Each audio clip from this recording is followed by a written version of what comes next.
ஆயக்கலைகள் 64 அதில் ஆணும் பெண்ணும் அறிந்தது எத்தனை ரகசிய கேள்விகள். உலகெங்கிலும் உள்ள வசந்த் தொலைக்காட்சி நேயர்களுக்கு வணக்கம். இது உங்கள் ரகசிய கேள்விகள். இன்றைக்கி பத்திரிக்கை படித்தவங்கெல்லாம் சமீபத்தில் நடந்த ஒரு அதிர்ச்சிகரமான செய்தியை பார்த்துருப்பீங்க. ஒரு ஐஐடியில் படித்த என்ஜினியர் ஒரு பெரிய இடத்துல திருமணம் பண்ணி பல லட்சங்கள் சம்பளம் வாங்கிட்டு இருந்த ஒரு என்ஜினியர் திடீர்னு ஒரு நாள் ஆசைப்பட்டு 2 குழந்தைங்க இருக்காங்க, அழகான குழந்தைங்க. வெளியே போய் ஒரு பாலியல் தொழிலாளியோட செக்ஸ் பண்ணுறாரு. பண்ணிட்டு வந்த பிறகு தான் நம்ம நண்பர்களுக்கெல்லாம் பயம் அதிகமாகிடும். ஆணூர் இப்போ ஊற்று பார்த்துக்கிட்டே இருப்பாங்க. ஏதாவது நெட்லேயும் பார்ப்பாங்க, ஹெச்ஐவினா எப்படி வரும், அந்த நோய் எப்படி வரும், இந்த நோய் எப்படி வரும், எல்லா ஆராய்ச்சியும் அதுக்கப்புறம் தான் பண்ணுவாங்க. இவங்க ஆராய்ச்சி பண்ண பயம் அதிகமாகிடும். ஆணுறுப்பில் சின்னதாக ஒரு புள்ளி இருந்ததுன்னா ஹெச்ஐவியாக இருக்கும்னு பயப்படுவாங்க. நம்ம நண்பரும் அந்த மாதிரி பயந்து போய் நகரத்துலலாம் ஒரு நல்ல சென்டரில் போய் நல்ல டாக்டர்கிட்ட போய் பேசினா கண்டுபிடிச்சிருவாங்க. இன்னும் நிறைய பேர் அப்படி நம்பிக்கிட்டு இருக்காங்க. ஏதாவது ஒரு நல்ல டாக்டர் போய் பார்த்தா அந்த கிளினிக்கில் போய் உட்காந்தோன்னா நண்பர்களோ யாரோ பார்த்துருவாங்க. அதுவும் செக்ஸாலஜி டாக்டர் பார்த்தா ஏதாவது அசிங்கமாகிடும்னு நினச்சி பயந்துக்கிட்டு ஒதுக்குப்புறமாக ஒரு இருக்கக்கூடிய எந்த வசதியும் இல்லாத ஒரு இடத்துல போய் ஒரு டெஸ்ட் பண்ணி அங்கே ஹெச்ஐவி இருக்குதுன்னு ஒரு ரிப்போர்ட் கொடுத்துட்டாங்க. இவருக்கு பயங்கரமான பயந்து போயிட்டார். நம்ம ஐஐடி என்ஜினியர் பயந்து போய் மனதுக்குள்ளே பூதாகரமாக பயந்து நம்ம குடும்பத்துக்கு அவமானம் அது இதுன்னு மனதுக்குள்ளே கொண்டு வந்து கடைசியில் என்ன ஆயிடுச்சுன்னா நம்ம குடும்பத்தோட தற்கொலை பண்ணிக்கணும். மனைவிக்கு இது தெரிஞ்சிருச்சு. இவருடைய பயத்தை பற்றி என்னென்னு கேட்டவுடனே மனைவிக்கும் சொல்லிட்டார். அப்போது குடும்பத்தோடு நம்ம தற்கொலை பண்ணிக்கணும், எப்படி தற்கொலை பண்ணலான்னு யோசித்தார். அப்போது குடும்பத்தோட ஒரு காரில் போய் உயரத்துலேருந்து ஏதாவது பள்ளத்தில் விழுந்து ஆக்சிடெண்ட்டில் எல்லோரும் சேர்ந்து செத்துடலான்னு அவர் பிளான் பண்ணிவிட்டு வேகமாக ஓட்டி உயரத்துலேருந்து பள்ளத்தில் விழுந்து, ஆனால் அன்ஃபார்ச்சுனேட்டாக பள்ளத்தில் விழுந்தோடனே அடிபட்டு தவிர யாரும் சாகலை. அப்போ இவர் வெளியே வந்து பார்த்துட்டு அடடே இது எல்லாரையும் என்ன பண்ணுறது, வேறு எதாவது பண்ணலான்னு சொல்லி பெட்ரோல் டேங்கை திறந்து அதுக்குள்ளே தீயை பொருத்தி போடுறாரு. தீ எரியும் போது மனைவி சொல்கிறாங்க, நாம தான் தப்பு பண்ணோம், குழந்தைகளையே இந்த மாதிரி கொடுமைப்படுத்துகிறீங்க அப்படின்னோடனே பத்து டைம் குழந்தைகளையாவது காப்பாற்றலான்னு போகும்போது தீ எரிஞ்சு மனைவியும் 2 குழந்தைகளும் இறந்து போகிறாங்க. அப்போது இவர் பைத்தியம் பிடிச்ச மாதிரி அங்கேயும் ஆஃபீஸ் போல் எங்கள் வீட்டுக்கும் போல் பல இடங்களில் சுற்றுறாரு. அப்புறம் நண்பர்கள் சொல்கிறாங்க, நீ போலீஸில் போய் சரணடைஞ்சிருன்னு. அப்புறம் போலீஸில் போய் சரணடைந்த பிறகு போலீஸ் பல கோணங்களை இதை விசாரிச்சுட்டு இவருக்கு ஹெச்ஐவி நோய் இருக்கான்னு செக் பண்ணால் ஹெச்ஐவி இல்லை. ஸோ ஒரு பாலியல் பிரச்சனை எவ்வளோ பெரிய அறிவாளியை, லட்சக்கணக்கில் சம்பளம் வாங்கக்கூடிய ஒரு விஞ்ஞானியை எப்படி சிந்திக்க வைக்கிது பாருங்கள். எவ்வளோ ஒரு முட்டாளாக நடந்துக்கிறாரு. இதே டைஃபாய்டுனா அப்படி நடந்துக்குவாரா? இல்லை ஜுரம், மலேரியா வருது, ஜாண்டிஸ் வருதுன்னா அப்படி நடந்துக்குவாங்களா? ஆனால் பாலியல் பற்றிய விஷயங்கள் வரும்போது மிகப்பெரிய மெத்தப்படித்த மேதாவிகள் முட்டாள்களாகிறத நம்ம பார்க்கலாம். எங்கேயாவது போலி வைத்தியர்கிட்ட போய் முக்காடு போட்டுக்கிட்டு லாட்ஜில் பார்த்து லேகியம் வாங்கி சாப்பிட்டுட்டு இருப்பாங்க. அவர் சொல்கிற உருப்படி இல்லாத கதைகளை நம்பிக்கிட்டு அதை செஞ்சிகிட்டு இருப்பாங்க. ஏன் அப்படி இருக்குது பாலியல் விஷயங்களில் பார்ப்போம். அதுக்கு முன்னால் ஒரு காலர் பார்த்துருவோம். ஹலோ, வணக்கம் சார். வணக்கம். யார் எங்கேருந்து பேசுகிறீங்க? சார் கோவை மட்டும் ராகுல். ராகுல் சொல்லுங்கள் சார். நைட்டில் வெளியாகுங்க சார். சரிங்க சார், அதனால் உடம்பு டயர்டாக, காலை எந்திரிக்க முடிய மாட்டேங்க சார், உடம்பு டயர்டாகுங்க சார். சரிங்க, சொல்லுங்கள் சார். 3 மாதமாக கைப்பழக்க விட்டுட்டேங்க சார். சரி சொல்லுங்கள் சார். நைட்டில் வெளியாகுங்க சார், உடம்பு ரொம்ப டயர்டாகுது. பேசாமல் ஆணுறுப்பை ஒரு இறுக்கி கட்டி வச்சுருங்க, கயிறு வச்சு வெளியாகாமல். ராகுல், என்ன படிச்சுட்டு இருக்கீங்க? Sir college first year. உங்களுக்கு வாழ்க்கையில் யாருமே சொல்லி கொடுத்தது இல்லையாங்க தூக்கத்தில் விந்து வர்றது தான் ஆண்மைக்கு அழகுன்னு? சார் இந்த நிகழ்ச்சியில் நாங்கள் சொல்லிக்கிட்டே இருக்கேன். எங்கள் ஆண்மைக்கு அழகே அதுதாங்க. அதாவதுங்க, ஹலோ ராகுல் கேட்டுட்ருக்கீங்களா? கேட்டுக்கோங்க. பெண்களுக்கு மாதமானால் தீட்டு வரும் அப்படின்னு பார்த்துருக்கீங்களா, கேள்விப்பட்டிருக்கீங்களா? சார் கேள்விப்பட்டிருக்கேன். அதுக்காக யாராவது தற்கொலை பண்ணியிருக்காங்களா ஏதாவது பெண்கள்? ஐயோ எனக்கு மாதம் ஆனால் ஒரு நல்லா தெரிஞ்சுக்கங்க, ஒரு நம்ம உறுப்பில் ஒன்று ஆண் உறுப்புலேருந்து ரத்தம் வந்தால் நீங்கள் பொறுத்துக்குவீங்களா? சார் பொறுத்துக்க மாட்டேங்க. பெண்களுக்கு சாதாரணமாக இருக்க பெண் உறுப்புலேருந்து ரத்தம் வருது மாதம். ஆமாங்க. அதுதான் பெண்ணுக்கு அழகு, அது பெண்மையினுடைய அடையாளம். அது மாதிரி தூக்கத்தில் விந்து வர்றது ஆண்மையோட அடையாளம். சாதாரண ஒரு உறுப்புலேருந்து நமக்கு ரத்தம் வருதுன்னா நம்ம பயந்து போயிடுவோம் நம்மலாம். ஆனால் ஆண் உறுப்புலேருந்து விந்து வராமல் வேற என்ன வரும்? ரத்தமாக வரும். ஆண்களுக்கு விந்து வந்தாலே பயப்படுறட்டு நடுங்கிக்கிட்டு எனக்கு சக்தெல்லாம் போகுது. அப்போ பெண்கள் ஒவ்வொரு மாதமும் கிட்டத்தட்ட 100 ml-லேருந்து 300 ml வரைக்கும் 300 ml-னா 1/4 லிட்டர் ரத்தத்தை இழக்கிறாங்க ஒவ்வொரு மாதமும். அவங்க இந்த மாதிரி புலம்புறதில்லை நம்ம ராகுல் மாதிரி. ஐயையோ எனக்கு வீக் ஆகி போச்சு, காலையில் நடக்க முடியல, படிக்க முடியல, கண் உள்ளே போயிடுச்சு, எல்லாம் புலம்புறதில்லை. பெண்கள் அவங்க வாட்டுக்கு அவங்க வேலையை பார்த்துட்ருக்காங்க. தீட்டு வரும்போது அவங்க இன்னும் இந்த ஜென்ரேஷனை சேர்ந்த பெண்கள் தீட்டு வர்ற நாட்களில் லீவு கூட போடுறதில்லை. எல்லாரும் வேலைக்கு போய் வேலையை பார்த்துட்ருக்காங்க. ஆனால் ஆண்கள் தூக்கத்தில் விந்து வந்த உடனே ஒரு ஒரு ஒரு ஒரு 1.5 ml 1.5 cc விந்து வெளியானோடனே எனக்கு எல்லாமே போச்சு, உடம்பே பலகீனம் ஆயிடுச்சு, வீக் ஆகிடுச்சு, நடக்க முடியலன்னு சொல்லிட்டு நம்மெல்லாம் சொல்லிகிட்ருக்கோம். இது ஆண் வர்க்கத்துக்கே அவமானமான விஷயம். ஒரு காலர் இருக்காங்க. ஹலோ. Hello sir. வணக்கம், சொல்லுங்கள் சார். யார் எங்கேருந்து பேசுகிறீங்க? சார் கன்னியாகுமரி மாவட்டத்தில் பேசுகிறோம் சார். உங்கள் பேருங்க? அனீஷ். அனீஷ், சொல்லுங்கள். என்னோட ஒய்ஃபுக்கு ஒயிட் டிஸ்சார்ஜ் இருக்கு. White discharge? ஆமாம் ஆமாம். சரிங்க. வெள்ளைப்படாத பெண்களே இருக்க முடியாது. எல்லா பெண்களுக்குமே வாழ்க்கையில் ஏதாவது ஒரு கட்டத்தில் வெள்ளைப்படுறதுக்கும் சில பெண்களுக்கு ஃப்ரீக்குவெண்ட்டாக வரும். பல காரணங்கள் இருக்குது. நம்ம அந்த நிகழ்ச்சியில் நிறைய சொல்லியிருக்கோம். பெண்ணுறுப்பு ஒரு ஈரமான வெட் ஹோலாக இருக்கிறதுனால கிருமிகள் ஈஸியாக உள்ளே போயிடும், பூஞ்சை காலம் எளிமையாக போயிடும். பெண்ணுறுப்பை பாதுகாக்கிறதுக்கு அங்கே அமிலம் கொஞ்சம் இருக்கும். நீங்கள் செக்ஸ் பண்ணி விந்து வெளியேற்றுனீங்கன்னா விந்து காரம் அது அமிலத்தை நியூட்ரலைஸ் பண்ணிடும்.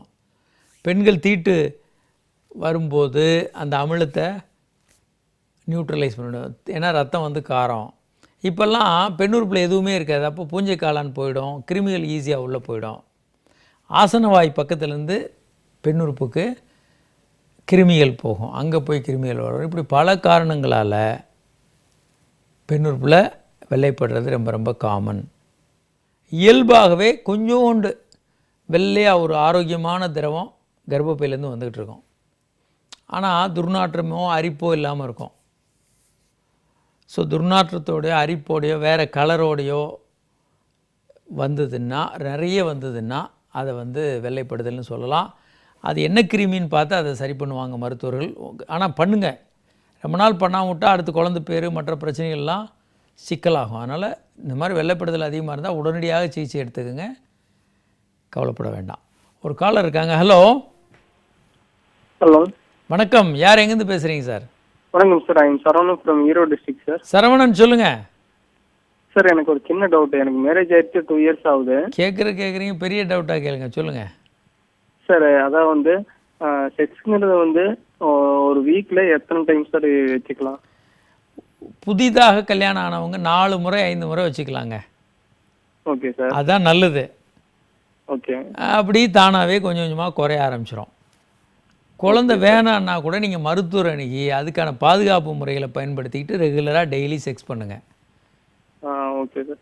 சார் டெய்லி செக்ஸுங்கிறது நம்ம விந்து டெய்லி வெளியே போகிறது எந்த ஃபால்ட் இல்லையா சார்? டெய்லி வெளியே போகலைன்னா தாங்க ஃபால்ட்டு. Okay sir. டெய்லி வெளியே போகிறது ஆரோக்கியமான விஷயந்தான்.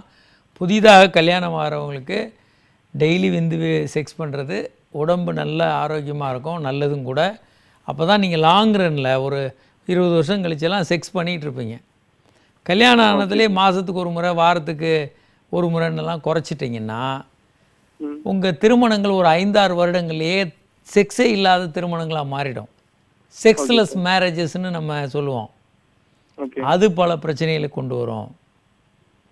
Okay sir. சார் இந்த விந்து வெளியே போகிறதுக்கு பிளட்டுக்கு ஏதாச்சும் சம்மந்தம் இருக்கா சார்? சம்மந்தமே கிடையாது. எச்சில் இந்த பாருங்கள், உடம்புல வர எல்லா திரவங்களுமே ரத்தத்துலேருந்து தான் வருது. எச்சில், வேர்வை, சிறுநீர். சிறுநீர் எதுலேருந்து வருது நீங்கள் நினச்சிட்டு இருக்கீங்க? சார் வியர்வைன்னு நினைக்கிறேன். வியர்வை தனியாக வருதுங்க. சிறுநீர் யூரின்னு வேணான்னு சொல்லி போகிறீங்க இல்லையா, ஆமாம் சார். அது எங்கேருந்து வருதுன்னு நினைக்கிறீங்க? நம்ம குடிக்கிற வாட்டர் டெய்லி. அதாங்க வாட்டரில் வந்து எங்கேருந்து நேராக வாட்ரு அப்படி சிறுநீராக வந்துடுதா? தெரியல சார். ரத்தத்துலேருந்து தான் வருது. ரத்தம் நேரடியாக ஃபில்டர் ஆகி சிறுநீராக வருது. Okay sir. ரத்தம் நேரடியாக கிட்னியில் ஃபில்டர் ஆகி வெளியே வரதான் சிறுநீர். ரத்தம் இல்லாமல் எச்சில், வேர்வை, சிறுநீர் எந்த திரவமும் வராது. Okay sir. அதனால் விந்தும் ரத்தம் இருந்தால் தான் வரும். ஆனால் அது விந்துல சத்துன்னு எடுத்துக்கிட்டால் ஒன்றுமே கிடையாது. அதில் வந்து ஒரு 15 கலோரிஸ் இருக்குது, கொஞ்சம் விட்டமின்ஸு, கொஞ்சம் லிப்பிட்ஸுன்னு கொஞ்சம் கொஞ்சம் இருக்குது, வேறு ஒன்றும் அதில் இல்லை. அதில் தான் எல்லாமே இருக்குதுன்னு ஒரு பயங்கரமான கதைகள் இருக்குது. அது ஏன் அப்படின்னா அதில் சில காரணங்கள் இருக்குது. அதாவதுங்க, நீங்கள் ஒரு ஆசைப்படாத ஒரு மனிதனாக இருக்கிறீங்க. உங்களுக்கு பெண் ஆசை கிடையாது, மண் ஆசை கிடையாது, உங்களுக்கு எதுலேயுமே ஆசை இல்லை அப்படின்னா உங்களை யாருமே எதுவும் செய்ய முடியாது. உங்களுக்கு அதுவே ஒரு பலம். நீங்கள் யாரை கண்டும் பயப்பட வேண்டியதில்லை, எதை கண்டும் பயப்பட வேண்டியதில்லை. உயிர் மேலே ஆசை இல்லாதவங்களுக்கு ஈவன் விலங்குகளை பார்த்து கூட பயப்பட வேண்டியதில்லை. அப்போது அது ஒரு பலமாக வரும். நிறைய ஆசைகள் அதிகமாக்க பலகீனங்கள் அதிகமாகும். பணத்து மேலே ஆசைப்படுறவங்க எல்லா தப்புகளையும் பண்ணுறாங்க. பொண்ணுங்கள் மேலே ஆசைப்படுறவங்க அது ஒரு வகையான பல ஃப்ராடு, பல குடும்பத்தில் பிரச்சனைகளை உண்டாகுது. அதனால தான்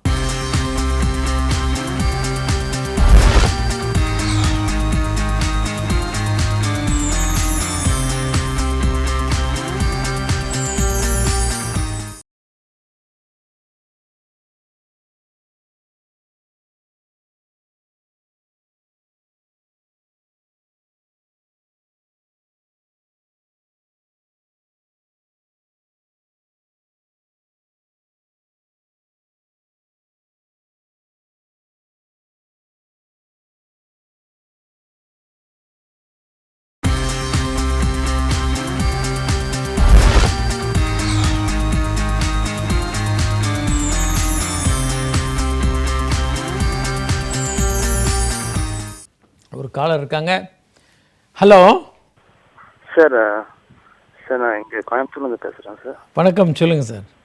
சார் நான் உங்களுக்கு ரொம்ப நாளாக டைப் பண்ணிகிட்ருக்கேன், இன்னைக்கு தான் கிடச்சிது. சொல்லுங்கள் சார். சார் இப்போ வந்து சார் எனக்கு கல்யாணம் 5 மாதம் ஆச்சு சார். ஓகே. இப்போ என் ஒய்ஃப் வந்து கன்சீவாக இருக்காங்க. ஓகே. என்னென்னா நான் வந்து இப்போ ப்ராப்பராக அவங்கள செக்ஸ் பண்ணுவாங்க, அவங்களுக்கு வலிக்குதுன்னாங்க. அவங்க உறுப்பில் இது பண்ணும்போது அவங்களுக்கு வலிக்குதுன்னாங்க. அதுங்காட்டி அந்த இதெல்லாம் அவங்களுக்கு நான் செக்ஸ் பண்ணல. அப்புறம் என்னாச்சுன்னா அவங்க என் விந்து வந்து அவங்க ஒரு 5 டைம் 6 டைம் முழுங்கினாங்க. ஹலோ. எதுவும் வராதுங்க, எந்த தீமையும் வராது, ஒன்றும் கவலைப்படாதீங்க. Okay sir. நீங்கள் செக்ஸை வந்து இப்போ வந்து அவங்க கன்சீவாக இருக்காங்க. சொல்லிட்டீங்க, சொல்லுங்கள், என்ன கேள்வி என்னங்க உங்களுக்கு? சார் இப்போ வந்து அந்த மாதிரி கன்சீவாக இருக்காங்க, அப்போ அவங்களுக்கு எந்த பிரச்சனையும் வராது? எந்த பிரச்சனையும் வராது, கவலையே படாது. Okay sir. கன்சீவ் ஆகும்போது செக்ஸ் பண்ணுறது நல்லது தான், ஒன்றும் கவலை தப்பு இல்லை. சரிங்க சார். சார் இப்போ வந்து என்னென்னா அவங்களுக்கு நான் மறுபடியும் அந்த செக்ஸ் பண்ணுறது இப்போ டேரெக்டாக பண்ண முடியல என்னால். அவங்களுக்கு மறுபடியும் பெயினாக இருக்குது. வேறு முறையில் பண்ணுங்கள், பின்பக்கமாக இருந்து பண்ணுங்கள். அவங்க கையில் உங்கள் ஆணுறுப்பை தூண்டலாம், வாய் வச்சு தூண்டலாம், பல்வேறு முறைகளில் பண்ணலாம், ஒரு தப்பு இல்லை. சரி, அதாவது ஏன் நம்ம நாட்டில் வந்து இந்த மாதிரியான செக்ஸை பற்றி ஒரு தவறான நெகட்டிவான ஃபீலிங் இருக்குது? இளைஞர்கள் எல்லாம் செக்ஸை பற்றி தவறான விஷயங்களாகவே நினைக்கிறாங்க. சுயன்மன ஆபத்து, பல்வேறு விஷயங்கள். ஏன் அப்படின்னா பொதுவாக நமக்கு முந்தின ஜென்ரேஷனுக்கு செக்ஸை பற்றி ஒழுங்காக தெரியல. அது ஒரு இன்பமான சாதாரணமான இயல்பான விஷயம்னு பார்க்க தெரியல. செக்ஸ் வந்து ஒரு பாபமானது, கடவுளுக்கு எதிரானது, அசிங்கமானது, இப்படியெல்லாம் நம்ம குழந்தைகளை வளர்க்கும் போதே சொல்லி கொடுத்து வளர்க்குறதுனால பிற்காலத்தில் குழந்தைகளுக்கு இதை பற்றிய ஒரு நெகட்டிவான இம்பேக்ட் வருது. ரெண்டாவது, செக்ஸில் வந்து டபுள் ஸ்டாண்டர்ட். ஆணும் பெண்ணும் ஈக்குவல் அப்படின்னு நம்ம பேசிக்கிட்டால் கூட உண்மையில் ஒரு பெண் வந்து நடத்தையை பற்றி தப்பாக பேசுகிறது, பெண்ணுக்கு ஈக்குவலாகவே நடத்துறது இல்லை, ஆணுக்கு ஈக்குவலாக பெண்ணை நடத்துறதுன்றது சாத்தியமே இல்லாமல் இருக்கிறத பார்க்குறோம். ஒரு காலர் இருக்காங்க. ஹலோ. ஹலோ, வணக்கம் சார். வணக்கம். யார் எங்கேருந்து பேசுகிறீங்க சார்? நாங்கள் விழுப்புரத்துலேருந்து பேசுகிறோம். சொல்லுங்கள் சார். விழுப்புரம் ரொம்ப சீரியஸாக இருக்கு. என்ன வயசாகுதுங்க உங்களுக்கு? 30 சார். 30. கல்யாணம் ஆயிடுச்சா? ஆ. சரிங்க. பல்வேறு முறையில் பெருசாக்க வாய்ப்பு இருக்குதுங்க இன்றைக்கி. இதுக்குன்னு நிறைய ட்ரீட்மெண்ட் இருக்குது. சரிங்க. முதல்ல உங்கள் ஹார்மோன் லெவல்லாம் எப்படி இருக்குன்னு பார்த்துட்டு அதுக்கேற்ற சிகிச்சைகள் கொடுக்கலாம். அடுத்து வந்து அறுவை சிகிச்சைகள் பண்ணலாம், மருந்து மாத்திரைகள் கொடுக்கலாம், ஷாக் வேவ் தெரப்பி, அதே மாதிரி பல சிகிச்சை முறைகள் இருக்குது. அந்த முறைகளில் ஆணுறுப்பை பெருசு பண்ணலாம். சரி. மருத்துவரை பாருங்கள். அடுத்து செக்ஸை பற்றிய எந்த விஷயங்கள்னாலும் அது வந்து இன்டர்கோர்ஸ் தான், ஆணும் பெண்ணும் சரி இன்டர்கோர்ஸுன்ற மாதிரி சுருக்கிறாங்க. அதை பற்றி ஒரு மனம் திறந்த ஒரு ஆரோக்கியமான சிந்தனை பேச்சுன்றதே இல்லாமல் இருக்கிறத பார்க்குறோம். அது நம்ம நேரோ டெஃபினிஷன், நம்ம நாட்டில் அந்த குறுகிய மனப்பான்மை. அடுத்து வந்து இது வந்து பதட்டத்தை உண்டு பண்ணிடுது மீடியாவில். ஆண்களுக்கு வந்து செக்ஸுன்னா ஆண்மையை நிரூபிக்கணும், இல்லைன்னா பிரச்சனை அப்படின்ற ஒரு பதட்டத்தை உண்டு வருது. அதே மாதிரி செக்ஷுவல் நாலேட்ஜு, செக்ஸை நம்ம எடுத்துக்கிற விதம் என்பது ஒரு விஞ்ஞானபூர்வமாக இல்லை, தப்பாக இருக்குது. அடுத்து வந்து இன்னும் கூட பெண்கள் மீதான செக்ஷுவல் வன்முறை, அவங்கள தவறாக நடத்துறது, அவங்கள உபயோகப்படுத்துறதுன்றது உலகம் முழுவதுமே அதிகமாக இருக்குது. அதுவும் 3ஆம் உலக நாடுகள் ரொம்ப அதிகமாக இருக்குது. ஸோ செக்ஸ் விஷயங்கள் எல்லாத்துலேயுமே மனம் ரீதியான பதட்டம், பயம், பல்வேறு நெகட்டிவான உணர்வுகள் இருக்கிறத பார்க்குறோம். ஹலோ, வணக்கம். யார் எங்கேருந்து பேசுகிறீங்க சார்? தினதன் பேசுகிறேன் சார். சொல்லுங்கள் சார். இது உணர்ச்சி வந்துட்டு அதிகமாக இருக்குது. சரி, அதை கட்டுப்பாடு என்ன பண்ணலாம்? இன்னும் மேரேஜ் ஆகலை. எதுக்கு கட்டுப்படுத்துறீங்க? அது ஒன்றும் உணர்ச்சி இருந்துட்டு போகுது, அப்படி இருக்க தான் நல்லது. மேரேஜ் வேணால் கொஞ்சம் சீக்கிரம் பண்ணிக்கோங்க. இல்லை, அதிகமாக வந்துட்டு விந்து வெளியே வருது. விந்து வெளியேறது நார்மலுங்க. விந்து வெளியேறலைன்னா தான் பிரச்சனை. ஸோ உணர்ச்சிகளுக்கும் அதுக்கும் சம்மந்தம் இல்லை. இந்த வயசில் தான் உங்களுக்கு செக்ஸ் உணர்வு நல்லாயிருக்கும். 50 வயசில் நீங்கள் திரும்ப எங்ககிட்ட கம்ப்ளைண்ட் பண்ணுவீங்க, செக்ஸ் உணர்வே எங்களுக்கு வரல, வெறப்பே வரலன்னு சொல்லி. ஸோ இந்த வயதில் இப்படி வர்றது இயல்பானது, நார்மல், கவலைப்பட வேண்டாம்.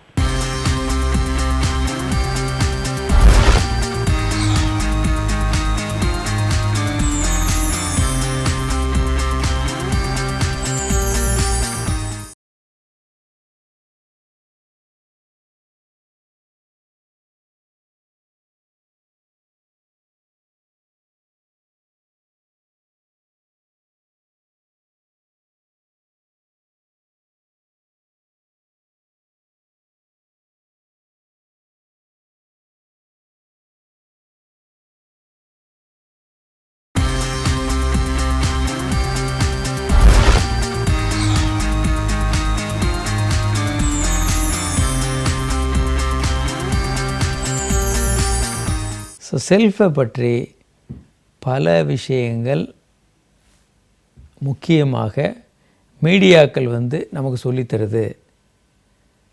ஒரு பெண் அழகாக இருக்கணும், மார்பகங்கள் பெருசாக இருக்கணும், இப்படி இடுப்பு எப்படி இருக்கணும், இப்படி பல்வேறு விஷயங்கள் மீடியாக்கள் தான் நமக்கு சொல்லித்தருது. மாடர்ன் உமன் எப்படி இருக்கணும்னு. அதே மாதிரி ஆண்களுக்கு போர்னோகிராஃபி படங்களை பார்த்து பீனிஸ் பெருசாக இருந்தால் தான் ஒரு பெண்ணை திருப்தி பண்ண முடியும். அதே மாதிரி ஆணுக்கும் பெண்ணுக்குமே பல விஷயங்கள் ஒருத்தர் மரியாதையாக நடத்துறதுக்கு நம்ம மீடியாக்கள் கற்றுத்தரதில்லை. திரைப்படங்களில் சிரிப்பு நடிகர்களை பார்த்திங்கன்னா, நகைச்சுவை நடிகர்கள்னு இவங்களாம் நக்கல் அடித்து மற்றவங்கள அவமரியாதையாக பேசுகிறது என்னவோ ஜோக்காக எடுத்துக்குவாங்க. மனைவியை கேவலமாக பேசுகிறது, மற்றவங்கள அசிங்கமாக பேசுகிறதெல்லாம் ஒரு ஜோக்காக கொண்டு வந்துடுவாங்க. இது இளைஞர்கள்ட்ட ரொம்ப பதிஞ்சு போயிடும் மனசில். சில நேரம் காலேஜுக்கு போகிறதே பொண்ணுங்களை கிண்டல் பண்ணுறதுக்கு தான், முழு நேர வேலையாக அதுதான்ற லெவலில் சினிமா படங்கள் வந்துக்கிட்டு இருக்கும். இது பெண்களுக்கு எதிரான ஒரு முக்கியமான விஷயம். இந்த மாதிரியான விஷயங்களை வந்து நிறுத்தணும் முதல்ல. அதே போல் நம்ம ரிலேஷன்ஷிப்பை பார்த்திங்கன்னா 2 பேரும் ஆணும் பெண்ணும் ஒரு குடும்பத்தில் சமமாக ஒரு ஜனநாயக முறைப்படி இருக்கிறத பார்க்க முடியாது. ஒரு காலர் இருக்காங்க. ஹலோ சார், வணக்கம் சார். வணக்கம், சொல்லுங்கள் சார். சார், செங்கல்பட்டுலேருந்து சுரேஷ் பேசுகிறேன் சார். சுரேஷ் சொல்லுங்கள். சார், பார்த்தீங்கன்னா எனக்கு மேரேஜ் ஆகி 10 months ஆகுது. சரி, பேபி ஃபார்ம் ஆகல. சரிங்க. என்ன ப்ராப்ளம்னு கேட்கலாம் சார். பார்த்தா செக் பண்ணும்போது வந்து பார்த்தீங்கன்னா விந்தெல்லாம் வெளியே வந்துருக்கு சார். விந்தெல்லாம் வெளியே வர்றது ரொம்ப ரொம்ப நார்மலுங்க. செக்ஸ் பண்ணி முடிச்ச உடனே விந்து திரவம்லாம் வெளியே வர்றது இயல்பானது. அதான் பார்த்தீங்கன்னா மந்த்லி வந்து 10 days 18 days அந்த மாதிரி தள்ளி போகுது. அதை சரி பண்ணலாங்க. அதான் என்ன ப்ராப்ளம்? அவங்களுக்கு வந்து நீர்க்கட்டிகளோ இல்லை வேறு ஹார்மோன் குறைபாடோ இருக்காதுன்னு மருத்துவர்கள் பார்க்கணும். சரிங்க. அப்படி ஏதாவது குறைபாடுகள் இருந்தால் அதை சரி பண்ணி அவங்க தீட்டு ரெகுலராக வர மாதிரி பண்ணிடலாம். குண்டாக இருந்தாங்கன்னா வெயிட்டை நார்மலுக்கு கொண்டு வாங்க. ஆமாம் சார், கொஞ்சம் குண்டாக இருக்காங்க. அவங்க நார்மல் வெயிட்டுக்கு வரணும். நீர்க்கட்டிகள் இருக்கும், அதை மருத்துவர்கள் சரி பண்ணி கொடுத்தாங்கன்னா ரெகுலராக மென்சஸ் வர ஆரம்பிச்சிடும். சரிங்க. நன்றி.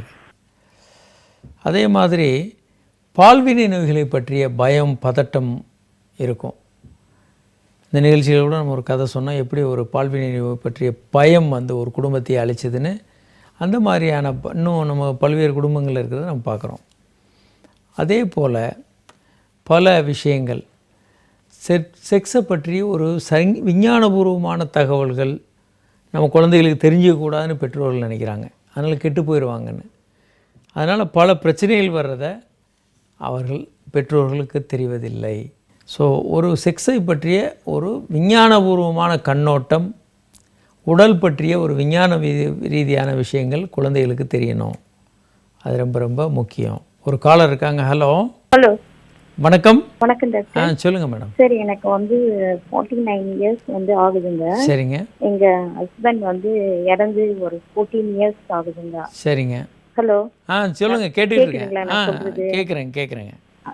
நான் வந்து எந்த இதுவும் வந்து எல்லாரும் கேட்டாங்க. ஆனா நான் வந்து ரீமேரேஜும் பண்ணிக்கல, அது மாதிரி வந்து எந்த இதுவும் வைக்கல. ஏன்னா எங்க பசங்க வந்து எல்கேஜி யூகேஜி வந்து படிக்கிறப்பவே வந்து ஒரு ஆக்சிடென்ட் இறந்துட்டாப்பி. சரிங்க. ஒரு 30 years 30 years இருக்கும். சரிங்க. என் பையன் வந்து ரொம்ப வந்து என்னை வந்து ரொம்ப போர்ஸ் பண்ணி கம்பல் பண்ணி இது பண்ணிட்டே இருப்பான். ஆனா எனக்கு வந்து பிடிக்கல. சரிங்க. அந்த மாதிரி வந்து உறவு வச்சுக்கலாமா வேணாமான்னு. அதாவதுங்க, இந்த மாதிரியான உறவை வைத்துக் கொள்றதுக்கு பதிலாக திருமணம் செய்து கொள்ளலாம். நீங்க ஒரு கல்யாணம் பண்ணிக்கலாம். அப்படிங்களா? நீங்க கல்யாணம் பண்றது உங்களுக்கு பெர்மனண்டாக இந்த பிரச்சனையை சால்வ் பண்ணும்.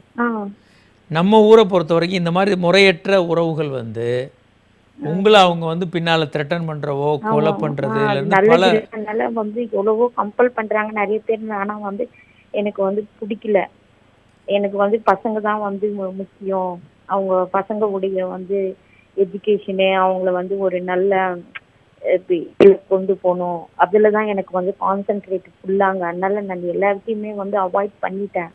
ஆனால் இது வந்து இப்படி ரொம்ப வந்து போஸ்ட் பண்ணும்போது கொஞ்சம் பயமா இருக்குது. அதுக்கு தான் உங்களுக்கு வந்து கேட்குறேன். இந்த மாதிரி உறவுகளுக்குள்ளே போகாதீங்க. அது நாளைக்கு வந்து உங்களை பிளாக்மெயில் பண்ணலாம். நாளைக்கு வேற பல்வேறு பிரச்சனைகளை அவங்க கொண்டு வரலாம்.